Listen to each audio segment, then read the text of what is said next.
My name is Lauren Smith, and welcome to another episode of Committed. Committed is proudly presented by Elite Prospects, the ultimate online resource for hockey stats, transfers, and player profiles since 1999. I am here with a Ducks center. He's a Far Hills, New Jersey native, number 12 for Protec. He's headed off to the Milwaukee School of Engineering next season. I have Tyler Ebeling here with me. How are you today, Tyler? Lauren, how are you? Doing all right. I'm excited to have you here. I know you guys got a busy week coming up with a couple of games. We'll start you off with a little bit of background. How did you get into hockey? Yeah, so it's actually interesting. So when I was about 5 years old, my dad took a job in Canada. And so coming from the States, moving to Canada, within the first couple of weeks, even as a 5-year-old, all the kids were asking, do you play hockey? Like anything about the sport. And I was like, I don't even know. So I went home to my mom, asked her. She took me to the rink, laced up for the first time, and ever since then, it's been the biggest passion in my life. I mean, ever since I can remember, I've loved it, and I'm so happy I got to be able to move there and learn the sport because my dad was a baseball, football, and basketball player, so it probably never would have happened. So I'm really blessed to have the opportunity and play the sport that I truly love. That's awesome. What part of Canada was it? It was right outside Toronto, Georgetown, Ontario.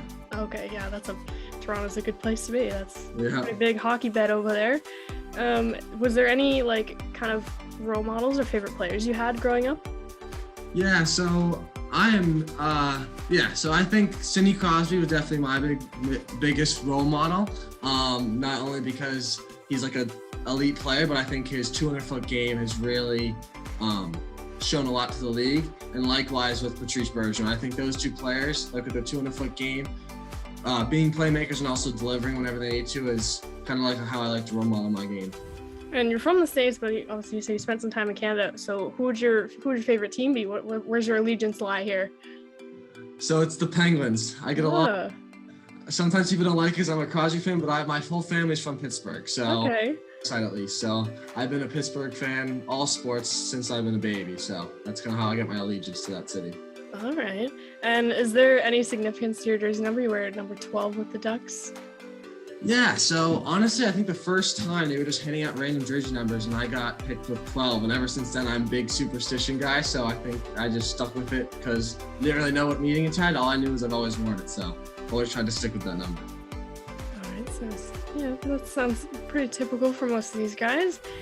Jumping into kind of your hockey career a little bit, you grew up playing in Jersey and you spent time with various teams, including the Rockets, the Hitmen, and the Mercer Chiefs. What was that experience like for you playing over there?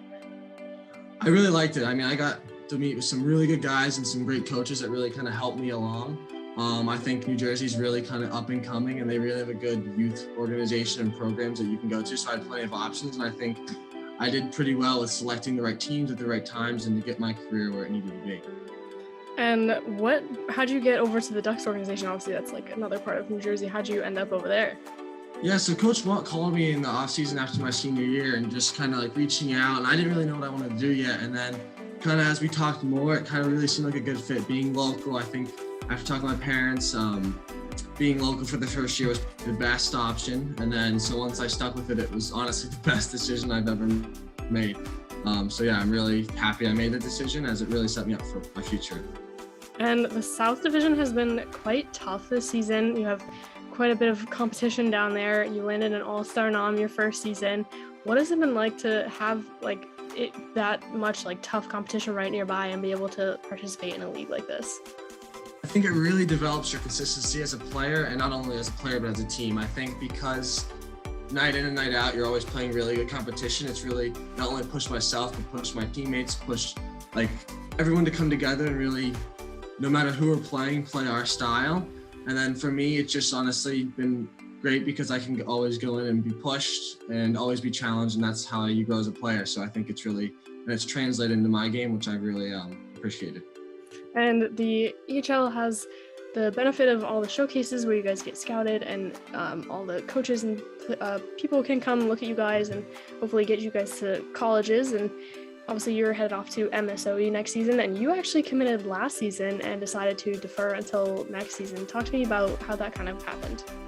Yeah, so honestly, going into last season, obviously I want to be an engineer, so it kind of limited my options and what schools kind of had that for me. And so kind of told Coach Watt that at the beginning of the year, and then December 31st, I got the call from Coach Johnson saying, hey, we've been watching you and we're really interested and we're thinking about making you an offer. And so that was awesome. I got that and then was able to visit the school around April, mid-April, and obviously fell in love with it. I mean, the city, the campus, both Coach Johnson and Coach Van Diest, just loved everything about it. And so I decided to commit last year and then I didn't know if I was going to go this year or next year. And then there's a lot of super seniors at MSW right now, and they decided they're going to take their extra year because of the COVID regulation they were able to get. And so I decided to stay back in Protec another year. And honestly, I think it's been really good for me, not only to go in next year with more development, but just to keep rendering my skills, getting better. And I think all around it was a good choice to stay back and develop another year. That's awesome. And speaking again on Coach Johnson that you mentioned, he's actually in his third season behind the bench at that school. And he actually was a former coach in this league for a few years with the New York Apple Corps, which is pretty awesome. So how kind of beneficial is that for you to kind of have someone that obviously has been with the program for a little while, but also knows this league as well? Exactly. I think it's awesome. Not only does he kind of know this league really well and knows recruiting, kind of knows what it brings, he also, you can see his success at the Apple Corps, what he brought there, landed him a college job. So seeing his progress and his success, I'm really looking forward to be coached by him, as he seems a really good coach. I'm really excited to play for him next year. And you talked about touring the school and everything and how it kind of brought you there. What kind of drew you to the university besides obviously the hockey program and the engineering? Yeah, so obviously, like you said, the hockey and the conference they play in is one of the top in the country. So that drew me first. And then obviously being engineering, they're one of the top programs for engineering. So that was another bonus. And then obviously, I knew I needed to visit before I could make any decisions. And like I told you, whenever I visited, obviously I fell in love. It's the downtown Milwaukee. You're 3 blocks away from the Bucks arena, the Milwaukee Bucks and the NBA. The social life is awesome. And yeah, the city's so clean. It's so spacious. It's just everything I wanted. And I didn't know what Milwaukee had never been there. Everything I wanted, it just seemed like it was there. So really excited. And do you know, obviously engineering is a bit of a broad topic. Do you know what specifically you plan on doing with that?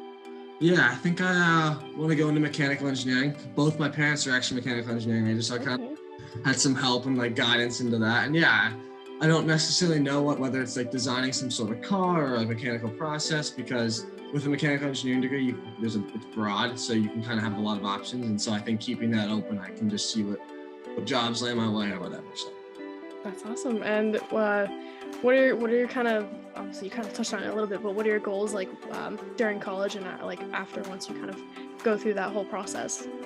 Yeah, I think honestly, I'll probably have internships in the summer. Playing out my hockey career to the fullest, I think is definitely something I want to do, whether that's after college or stops my senior year or whatever. And then, just landing the best job, getting all my life. I think that's just what kind of my family wants, what I kind of wanted, and yeah. So.